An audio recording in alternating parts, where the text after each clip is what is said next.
Bueno, buenas tardes. Me encanta ver a tanta gente interesada por esta pregunta, que realmente planteé así la charla como una pregunta para que reflexionemos juntos sobre algo que es tan humano, tan profundo, que nos afecta tanto a los seres humanos, que es el porqué del dolor.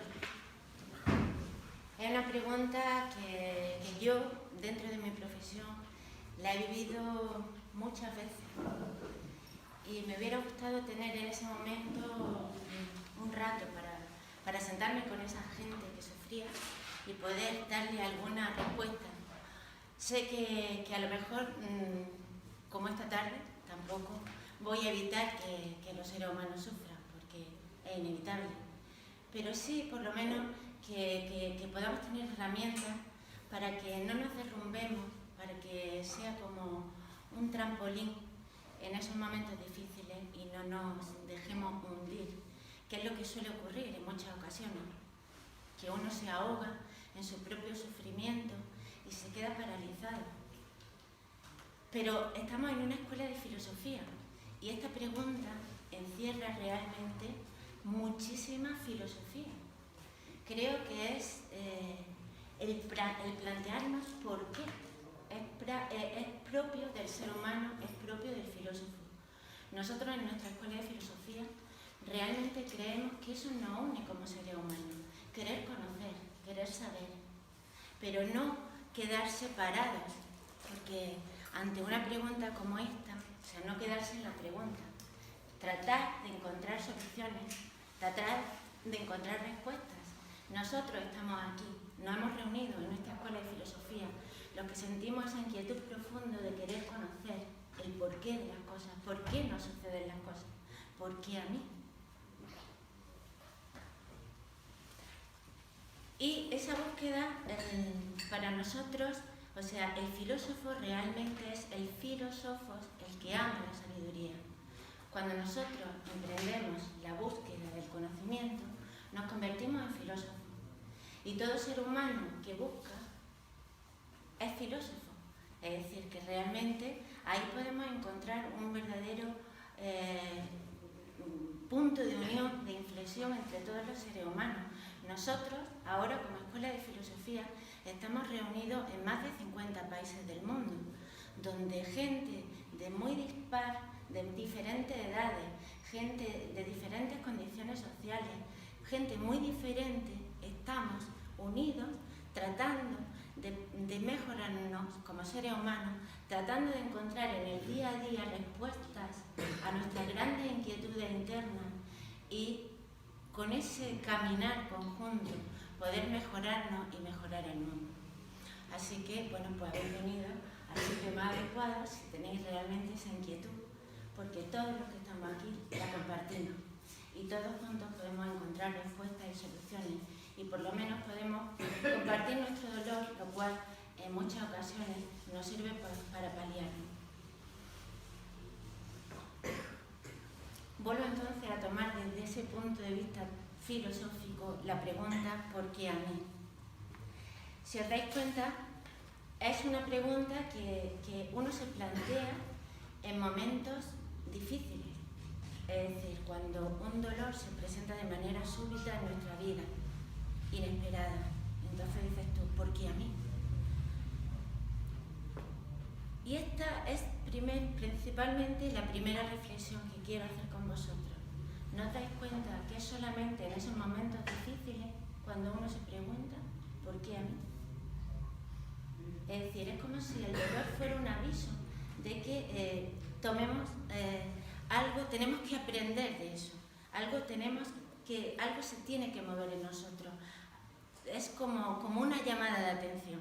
El Buda lo explica muy bien, él dice que el dolor es vehículo de conciencia. Es decir, que de alguna manera nos está diciendo que tenemos que aprender algo de ese dolor. Es como una llamada que encierra una enseñanza necesaria, dice, para nuestra evolución. Pensemos que el propio Buda realmente llega a la iluminación y plantea toda su doctrina de liberación del dolor a partir de esa toma de conciencia. El Buda realmente vivía ajeno en su palacio de cualquier tipo de sufrimiento. Desde su infancia vivía totalmente una vida muy feliz. Pero el destino quiso que él se encontrara sucesivamente con un enfermo, con un muerto y con un anciano. Y entonces comprendió que había dolor en el mundo, y eso fue lo que le hizo a buscar respuestas que pudieran paliar el dolor en la humanidad. Sin el dolor realmente entonces no podríamos indagar acerca de esas preguntas fundamentales que tanto nos inquietan.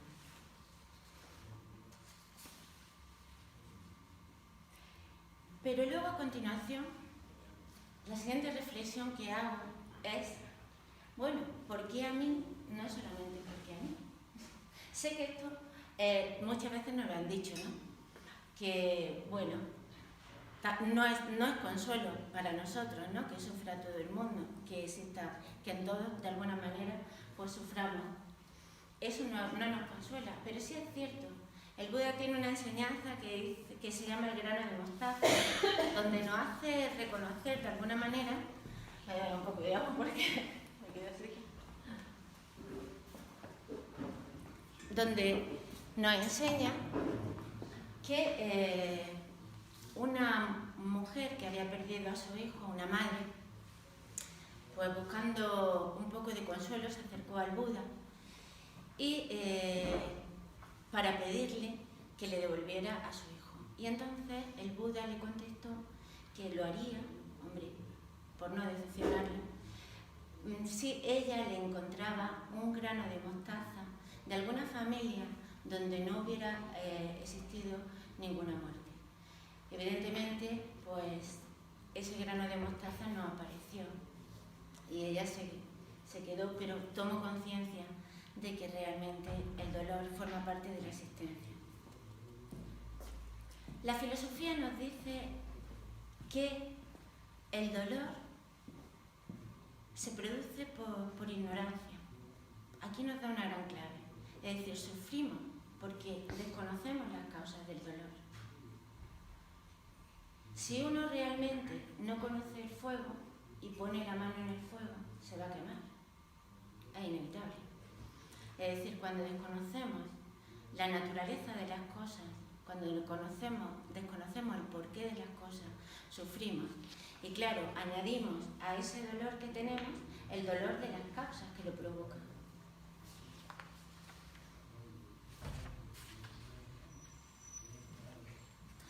Pero también quiero reflexionar con vosotros porque hay muchas formas de dolor.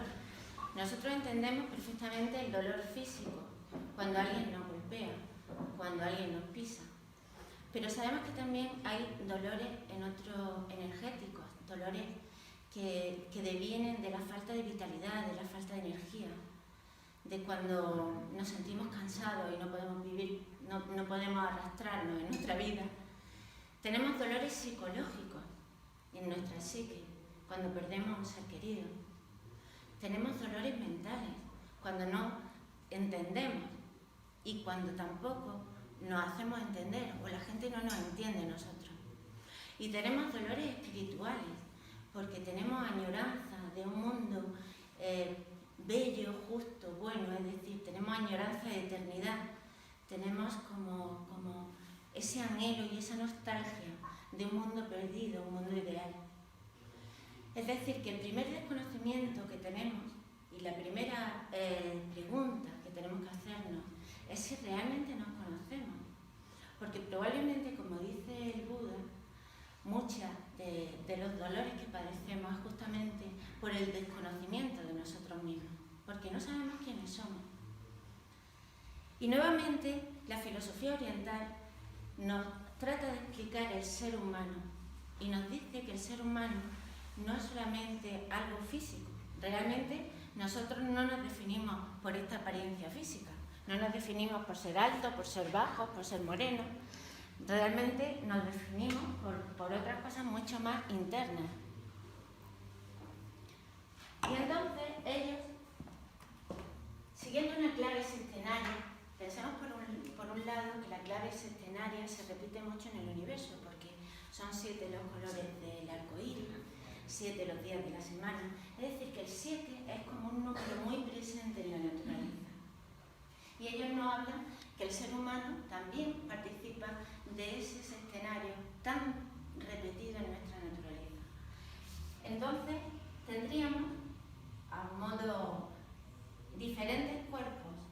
Lo que nosotros, el ser humano, estaría entonces constituido, lo voy a dibujar así,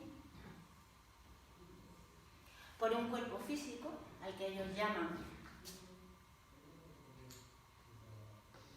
Stula Sarira en sánscrito. Sarira es cuerpo y Stula es algo que se puede golpear, es algo denso, ¿no? Es decir, que nosotros tenemos una parte física que es la que todos observamos y que vemos. Pero hay algo que nos diferencia de un ser vivo y un ser muerto. Porque el ser muerto, o sea, el ser vivo tiene calor, tiene color, tiene vitalidad. Y un muerto sabemos que está pálido, todos sabemos lo que es, ¿no? Ha perdido su color, su calor, es decir, su vitalidad. Esa parte que otorga nuestra vitalidad sería la parte energética que llamamos prana sarira.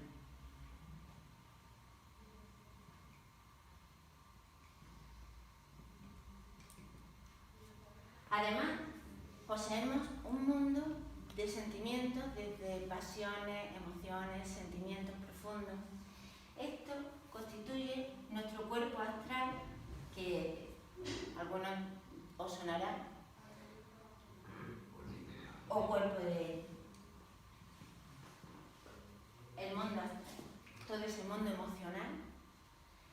Y además, el hombre posee un cuerpo mental, pero un cuerpo mental que es un cuerpo mental concreto, que es kama manas. Manas es mente y kama deseo. Es decir, es una mente concreta, racional, la mente que nos sirve para, digamos, reflexionar o buscar aquellas cosas, ¿no? Para proporcionarnos alimento, para proporcionarnos la satisfacción de nuestras necesidades básicas, ¿no? Esa sería la kama mana. Pero además, el ser humano, siguiendo esta constitución centenaria, posee una mente que ya no está teñida de deseo. Esa mente que es manas, es una mente pura, una mente altruista, una mente que es capaz de ir más allá de la mera percepción egocéntrica, egoísta, que es capaz de concebir a los demás, que es capaz de pensar en los grandes ideales, que concibe al resto de seres humanos. Eso es manas. Bueno, me ha salido un poco torcilla, ¿no?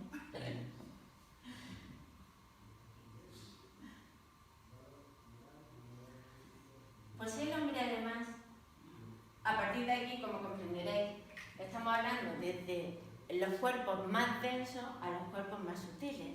Y como pasa con todas las cosas concretas no es muy fácil de definir y de describir. Pero conforme nos vamos elevando y las cosas se van haciendo más sutiles, ya nos fallan un poco los elementos, las palabras para definir esa sutileza, esos cuerpos más sutiles. Pero bueno, le llamamos Buddhi.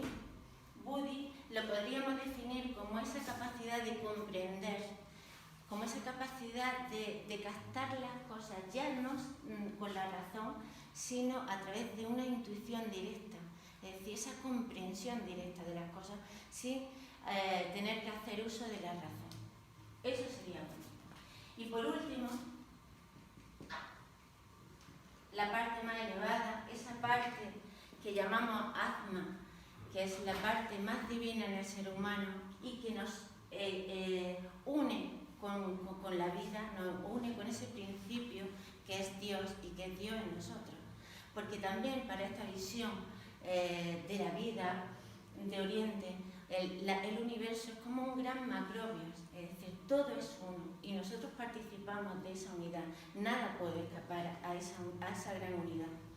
Atma es ese principio que nos une con la unidad. En esta visión del ser humano, estos 4 cuerpos constituirían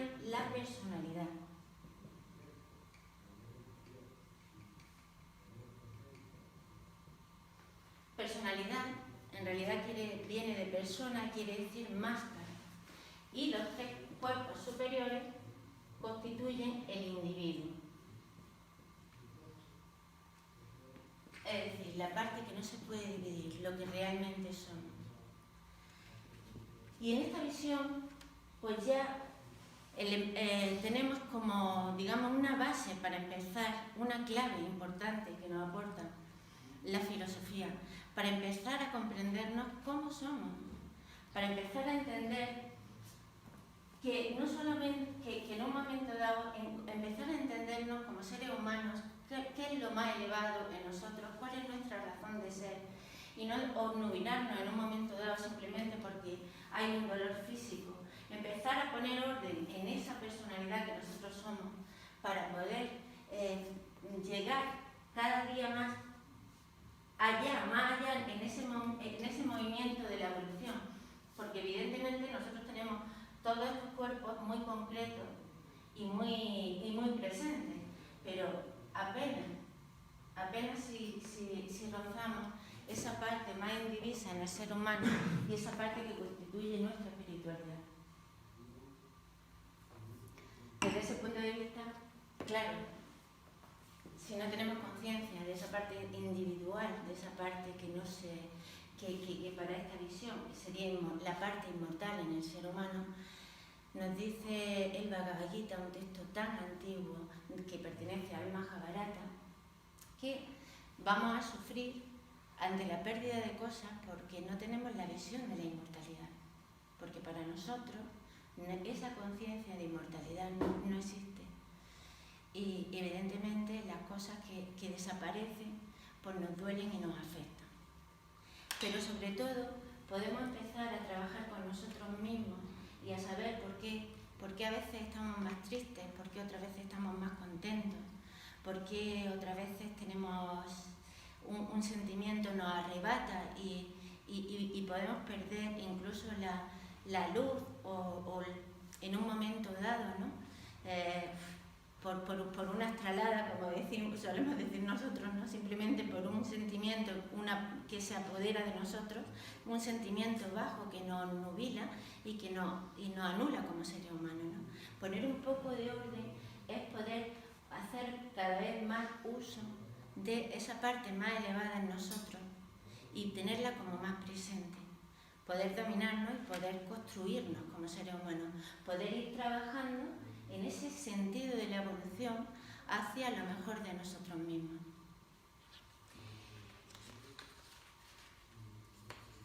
Y siguiendo con la reflexión, bueno, pues esto es lo que aportamos, ¿no?, acerca de ir quitando velos en esa ignorancia de lo que somos nosotros mismos.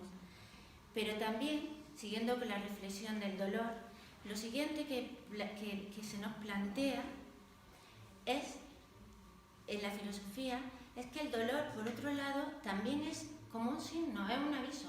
Pensemos, por ejemplo, en el dolor físico. Cuando una muela nos duele, pues nos está avisando de que algo funciona mal. Si realmente no le hiciéramos caso, llegaríamos a tener una infección y podríamos morir. O sea que de alguna forma tampoco hay que ver el dolor como algo que sea terrible, en el sentido de que tenemos que reflexionar sobre qué nos quiere decir, porque algo nos está diciendo, algo está funcionando mal. Y algo desconocemos, no solamente de nosotros mismos, sino también, una vez más, de las grandes leyes del universo, de las grandes leyes de la vida. Esta reflexión me empuja nuevamente a decir, si el dolor existe en el mundo, si hay dolor en el mundo, ¿esto qué razón de ser tiene? Porque es producto de una casualidad, es producto de un Dios maléfico que ha hecho que tengamos que sufrir. Uno realmente, a través del dolor, va ahondando en la profundidad de las cuestiones, y no sé si os ha pasado, pero cuando uno haga esa pregunta termina reflexionando sobre estos grandes interrogantes. ¿Qué sentido tiene todo esto? Si es que lo tiene. ¿Por qué sufrimos? ¿Por qué unos nacen en unas condiciones tan favorables y otros en unas condiciones tan desfavorables? ¿Qué razón tiene todo eso? ¿Realmente hay un Dios que disfruta haciendo que suframos? Y bueno, es dura, la pregunta, pero hay quien simplemente ni se lo plantea. Pero si vosotros estáis aquí, creo que es porque también os lo planteáis, porque también queréis dar respuesta a qué razón tiene todo esto. Y nuevamente, la filosofía de Oriente nos habla del universo, lo he dicho antes, como una gran unidad, como un gran macrobio, del que el ser humano formaría parte de él como un microbio. Ese gran universo, unidad que se mueve hacia algo. Y ese algo, ese universo, tiene una gran ley que lo rige. Esa gran ley en Oriente le llaman el Dharma.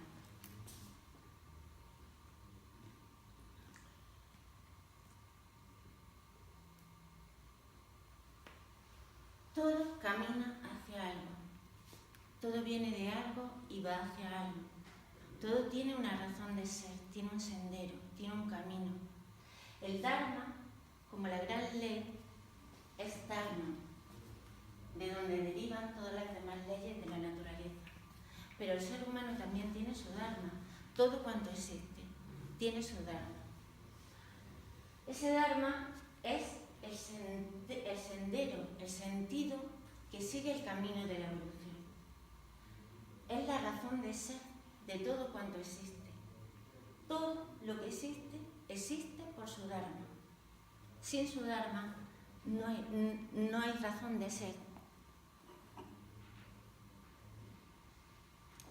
El Dharma entonces nos está hablando de un sendero, de un camino, de que hay un camino de evolución, de que hay un sendero por el que tenemos que transitar. Y ese sendero se manifiesta a través de un continuo devenir, porque el ser, ¿cómo se manifiesta? ¿Cómo se manifiesta la vida? Se manifiesta a través del permanente devenir, a través de un permanente movimiento. Y ese permanente movimiento es un impulso que genera una acción y que a su vez va a dar lugar a un efecto.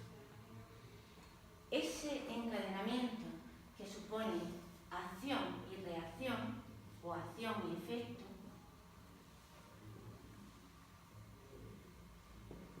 a través de lo que se expresa, a través de la que se expresa el Dharma, es otra ley que se conoce con el nombre de karma.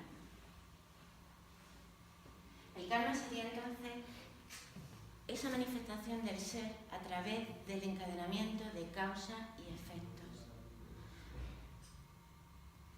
Ahora entendemos que no es producto, según esta ley, de que las cosas tengan lugar por una casualidad, sino que realmente todo cuanto existe tiene una razón de ser, tiene una causa y tiene un efecto. Y el que nosotros no conozcamos las causas no quiere decir que no existan. Y además el hecho de no conocer las causas es precisamente por lo que sufrimos en muchísimas ocasiones. Desconocemos la causa que ha provocado ese dolor. Y entonces al dolor del hecho en sí desconocemos su causa y vamos sumando dolores y dolores. El karma realmente no es como algo, como una ley de castigo, es decir, yo hago esto y voy a recibir, o sea, el efecto que vamos a recibir como una especie de castigo. El karma realmente hay que entenderlo como una ley de ajuste. Si nosotros pensamos en el Dharma como un sendero por el que tenemos que transitar, imaginamos que ese sendero tiene unas vallas alrededor suyo, unas vallas elásticas. Tenemos que entender que el karma sería esa ley que en el momento que nuestra acción trabaja en sentido contrario hacia ese sendero de la evolución, se aparta a través de, nos apartamos con nuestros actos del sendero de la acción, pues rebotamos, nuestra acción rebota contra esas vallas elásticas y se va produciendo un encadenamiento de causas y efectos, un encadenamiento que de nuevo nos devuelve hacia el sendero. Entendido así, realmente somos lo que hacemos, pero esto es una enseñanza muy antigua y está recogida incluso en refranes como si plantas vientos recogerás tempestades, ¿no? Es decir, que somos de alguna forma dueños de nuestras acciones y somos libres de elegir aquellas acciones que vayan a provocar aquellos efectos que nosotros queramos y que nos permitan caminar en ese sendero de evolución. Somos libres, por tanto, de las acciones.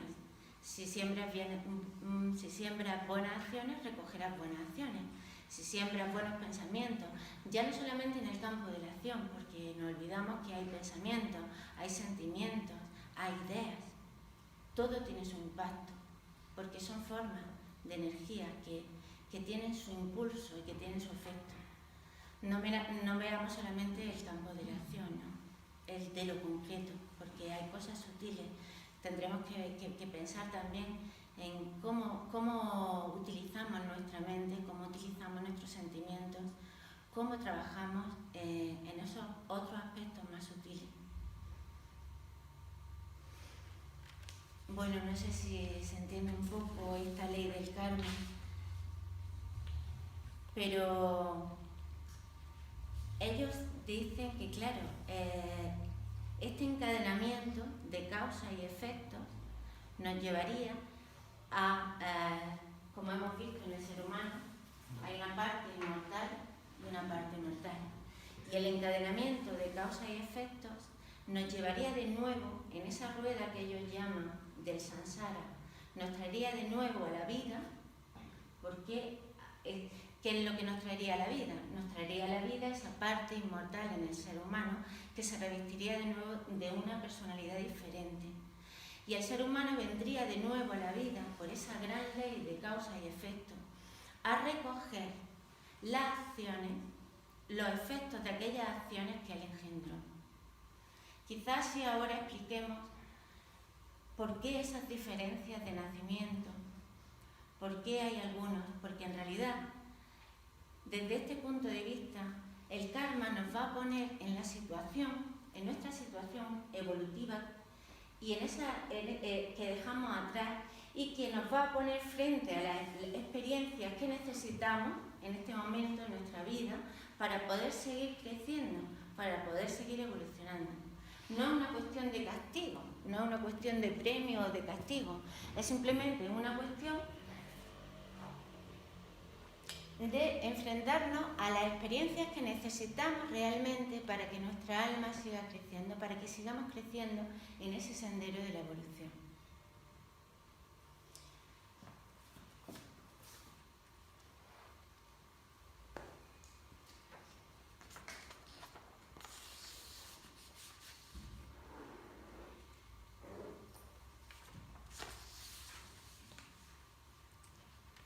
La reencarnación yo creo que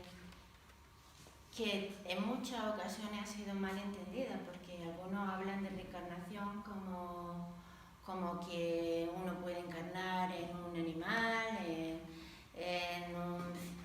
como si hubiera retroceso en la vida, y eso hay que entender que la evolución camina hacia un punto, nunca hay retroceso.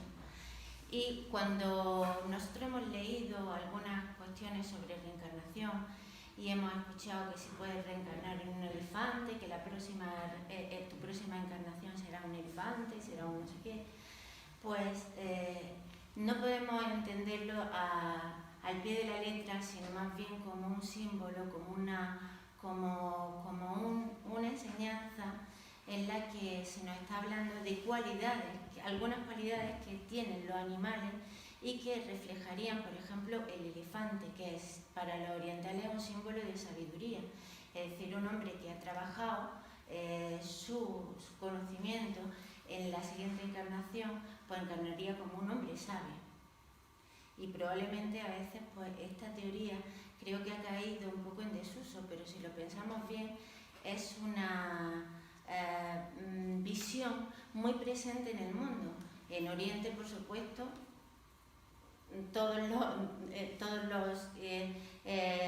hay una gran población que la sigue y que para ellos no es una cuestión de fe, sino una vivencia real.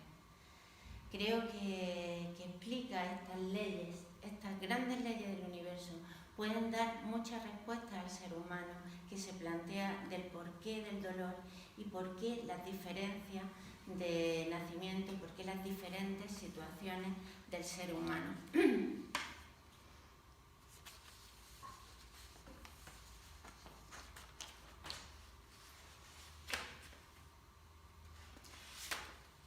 Hay una psicóloga norteamericana, Robin Norwood, que no, bueno, seguro que no se pronuncia así,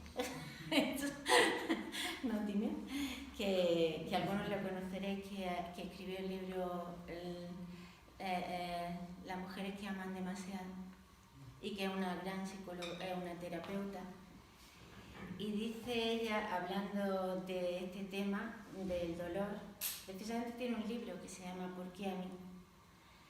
Y he recogido, porque ella en sus experiencias con personas que se han encontrado ante situaciones muy dolorosas, también ha entendido, comparte esta idea respecto a las grandes leyes del universo y del ser humano.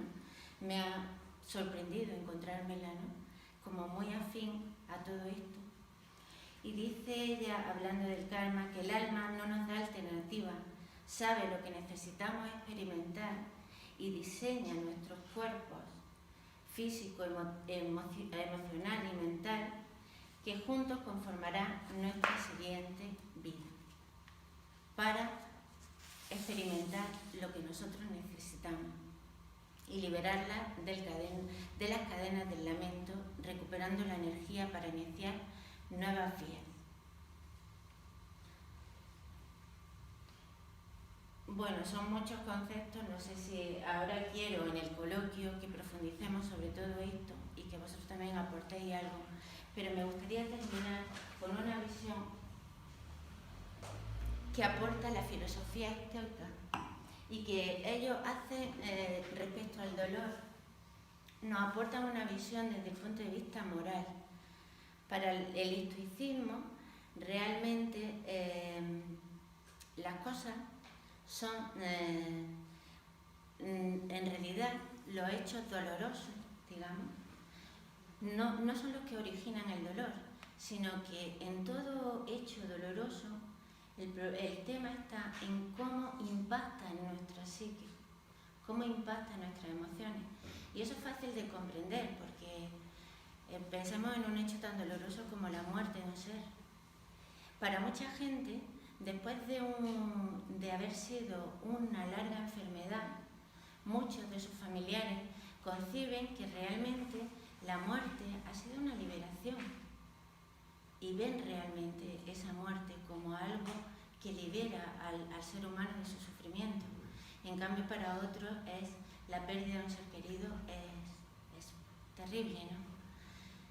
Quiere decir que realmente no es el hecho en sí, no es el hecho en sí lo que nos provoca el dolor. Para esta visión del estoicismo no es lo que nos impacta, sino cómo nosotros, cómo lo procesamos, cómo lo vivimos, cómo permitimos que eso nos afecte. Es decir, padecemos el dolor. ¿Cómo padecemos el dolor? Y ellos nos dicen que las cosas son de dos naturalezas, las que dependen de nosotros y las que no dependen de nosotros.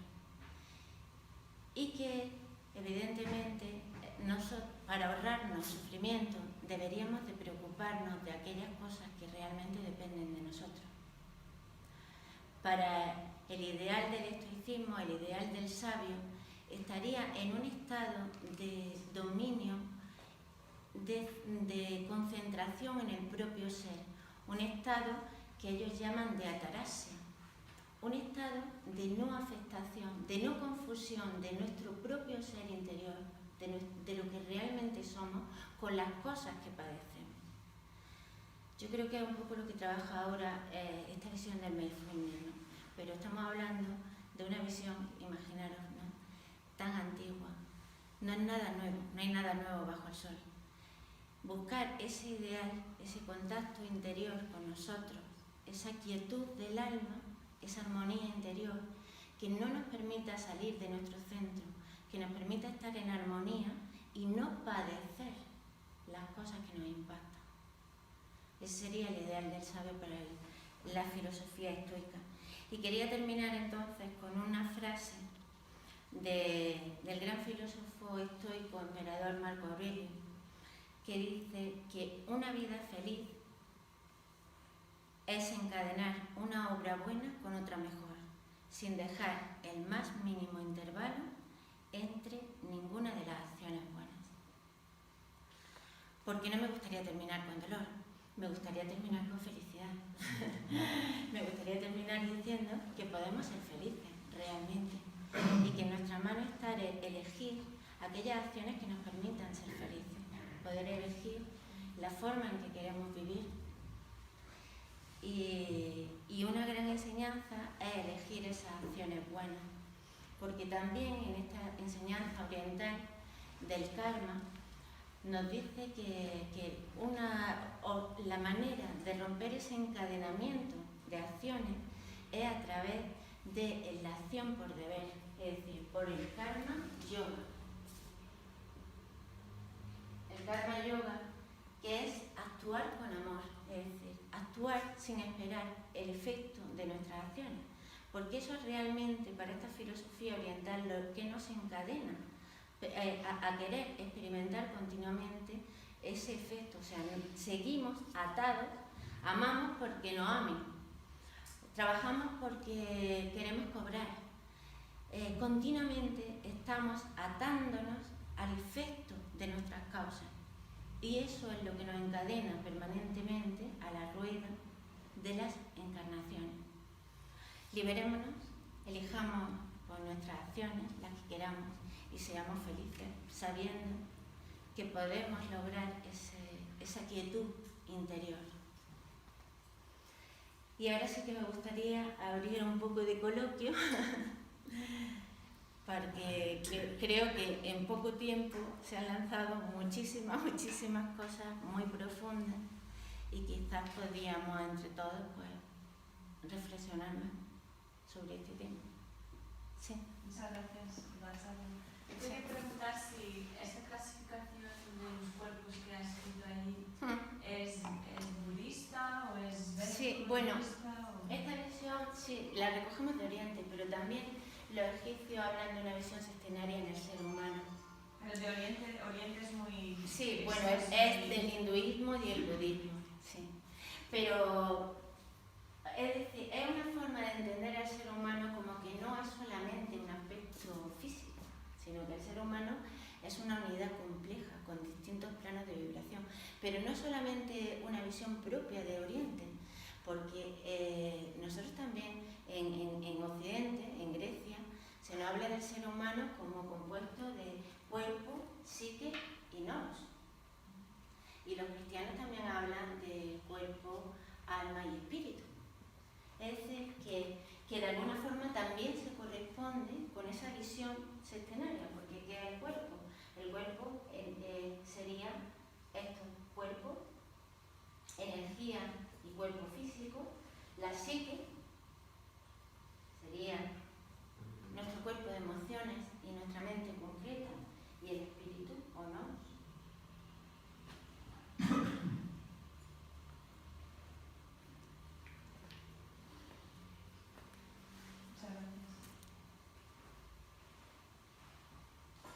¿Tenéis alguna pregunta? Os veo muy callado. José Antonio, no me creo que no vaya a preguntar. Pues no, dando vueltas, pero no tengo ninguna duda, vamos, todo lo que has explicado. Sí. Bueno, me alegro que hayas podido entender esto. Si no eres cómoda, yo tengo otra pregunta. Cuando utilizas la palabra alma, que viene de ánima, que tiene que ver con la respiración, por lo tanto algo que es cambiante en el ser humano, ¿a qué se refiere exactamente? Por eso hemos hablado de sí, que es como, que hablan como la mariposa, ¿no? El alma es esa parte en el ser intermedia, en el ser humano, que participa un poco de la parte espiritual y corporal, ¿no? Entonces el alma sería la mente. Ese intermedio, sí, el ánima. ¿Cómo? Alma sería la mente. Sí, la mente y la parte superior, la mente superior y la parte superior también del astral. Es que claro, yo he hecho una síntesis, esto no es tan simple. Cada uno de estos cuerpos a su vez se subdivide en otros 7 cuerpos. Porque es fácil de entender, el cuerpo astral, el cuerpo emocional, pues ahí metemos todo. Desde las pasiones más bajas, que nos arrastran a lo material, es decir, que nos arrastran a la posesión de cosas, a la posesión del placer, hasta los sentimientos espirituales más elevados. Y esas diferencias solamente se entenderían si volvemos a aplicar esta subdivisión dentro de cada uno de los cuerpos. El alma entonces estaría constituida por esa parte más elevada de nuestros sentimientos y de nuestros pensamientos y de nuestra mente. Entonces no es algo permanente, es algo impermanente. El alma participa, hay una parte que participa de lo permanente y de otra parte no. Plotino lo explica muy bien como que, digamos, existe el alma como que cuelga, ¿no? Que pende de esa parte inmortal espiritual. Hay una parte que pende, ¿no? De esa parte. Hay una parte que es mortal y hay una parte que permanece, ligada a esa parte espiritual. ¿Y que podría desprenderse en algún momento? Desprenderse, ¿no? Bueno, es una forma de explicar, ¿no? Explicar cómo el alma pues, participa, ¿no? De esa parte, de alguna manera, de esa parte más espiritual. Es que enlaza un poco con lo que iba a preguntar. Me parece entender que decía, explicando la ley del karma, que en el ejemplo de cómo impacta en esos laterales elásticos, ¿no? Sí. Que golpea y en algún momento lo devuelve al camino, al Dharma. Sí, sí. Entonces, de acuerdo a esto, no hay posibilidad de involucionar. Siempre hay una fuerza que nos impele hacia la evolución. Siempre hay una fuerza, efectivamente, siempre hay una fuerza que nos impela hacia la evolución. Sí. Y podemos ser conscientes de ello o no, y remar, ¿no? Como en el río, a favor de la corriente o en contra, con lo cual iríamos más rápido, ¿no? Esto también es la imagen de, no solamente de estas vallas elásticas, es un poco para mí también la imagen de un lago en el que tú tiras la piedra, ¿no? Esa piedra empieza a producir ondas, ¿no? Es inevitable, o sea, hay un impulso que altera la armonía, y esa armonía va generando una serie de ondas que van explosionando hasta que se agota la causa que provocó ese impacto. Y ese desencadenamiento hasta que vuelve de nuevo la armonía. Lo que pasa es que se van produciendo tantas, ¿no? Y se van interrelacionando entre ellas. Sí, efectivamente. Porque la vida es una. Y no solo, bueno, aquí no podríamos seguir hablando de muchísimas más cosas, porque hemos hablado a nivel muy general. Pero el karma, puesto que todo está relacionado, no solamente personal, podríamos hablar de un karma colectivo, podríamos hablar de un karma de la nación, podríamos hablar de un karma de la humanidad en general. Vemos que hay muchas cosas que afectan a conjuntos de seres humanos, no solamente a nosotros. Esto hoy también pienso que no es nuevo, porque la física de alguna forma lo recoge. Cuando nos habla del efecto mariposa o la teoría del caos, que trata de explicar de manera matemática, ¿no? Cómo se enlazan los procesos. Y el efecto mariposa, ¿no? Que es como el aleteo de una mariposa en un sitio, lo conocéis, ¿no? Puede provocar un gran tsunami, porque todo está relacionado. Y esta visión pienso que nos aporta mucho, porque como seres humanos, si entendemos también la relación entre todos, yo creo que nos haría mejores personas, más comprensivos con el resto de cosas que más ecologistas, más respetuosos con los demás, más humanos en definitiva, más compasivos. En la reencarnación, la personalidad que se adquiere cuando se reencarna el individuo está configurado de acuerdo con el karma que le ha llevado a esa reencarnación, ¿no? No sé si lo estoy explicando, ¿no? O sea, es que uno viene empujado para recoger el fruto de esas acciones. Entonces, no la recibe de golpe. No, pero bueno, yo me he reencarnado y tengo una configuración o una personalidad. Esa personalidad viene dada por un karma, ¿no? Un karma que no es mío, que es un karma anterior. No es tuyo.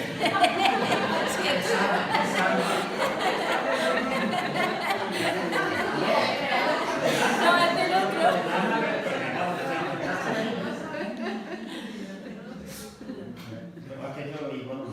Ya. En la reencarnación un alma que entra en un cuerpo. Sí, es un alma que entra en mi cuerpo. Pero ese cuerpo bueno, que entra. Bueno, que se reviste de una personalidad.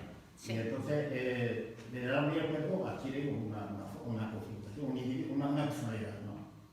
Y esa personalidad, de alguna manera, viene hasta cierto punto determinada por el karma que arrastra el alma, que se reencarna, ¿no?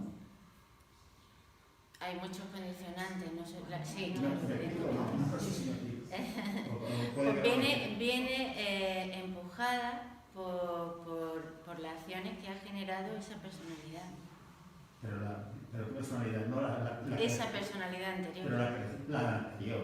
Claro. Entonces ahora, en el transcurso de la vida, por ejemplo, de mi vida, sí. Si yo recibo debido a ese karma, dolor, una vida de dolor, por ejemplo, de tipo que sea, en el transcurso de mi vida yo puedo llevar a cabo acciones que me quiten ese dolor, que me alivien ese dolor. En el transcurso de la sola vida. Y de alguna manera, si yo voy acumulando también karma, yo voy haciendo karma, ese karma también influye en mi vida, o ese karma pasa a otra reencarnación. Claro, es que también, bueno, pues aquí tampoco hemos hablado de otra visión del karma, que hay un karma a corto plazo, es decir, que hay acciones inmediatas. O sea, que inmediatamente, si yo te pego una torta, tú me vas a responder. Seguramente con otra, ¿no? Es decir, que hay acciones que... Creo que en general, o sea, lo que más existe es el karma inmediato, pero que, bueno, pues hay acciones a largo plazo. Hay veces que nosotros generamos actos. Lo que pasa es que no tenemos memoria. Si no tenemos memoria de lo que hicimos ni antes de ayer, ¿cómo vamos a tener memoria de los actos que hicimos la semana pasada, hace un mes, hace un año, hace 2 años? Ni nos acordamos. Y entonces, claro, pues muchas veces estamos recibiendo efectos de cosas que generamos en un tiempo anterior y otros efectos que hemos generado inmediatamente. Pero según las últimas palabras de Marco Aurelio, esas buenas acciones influyen en la felicidad, ¿no? Sí. Indica que sí, efectivamente nuestras acciones van formando karma que cae en recae sobre nosotros mismos, sí, que claro. contribuyen a la eliminación del dolor y del sufrimiento. Siempre y cuando no lo hagas porque quieres, porque quieres ser feliz, sino porque ahí estás siendo encadenado también al fruto de tu acción. Hay que trabajar por amor. O sea, la acción buena es una acción por amor. Realmente es que es por amor. Sin esperar nada. Y claro, eso tiene grados. Es ir liberándose cada vez más del egoísmo. Bueno, Bueno, no sé qué hora es, son las 9 y yo antes de terminar, bueno, pues quiero invitaros a la presentación de nuestro curso de filosofía. Todos estos son temas fundamentales que tratamos en nuestro curso de filosofía y que concretamente vamos a iniciarlo el martes próximo a las 8 de la tarde. Iniciaremos... ¿No? ¿El martes próximo? Ah, perdón, esto está como otro martes. Sí, el día 26. Pensaba que era martes, sí. El lunes 26. Si estáis interesados, pues iniciaremos ahí este curso de filosofía. Un aplauso a...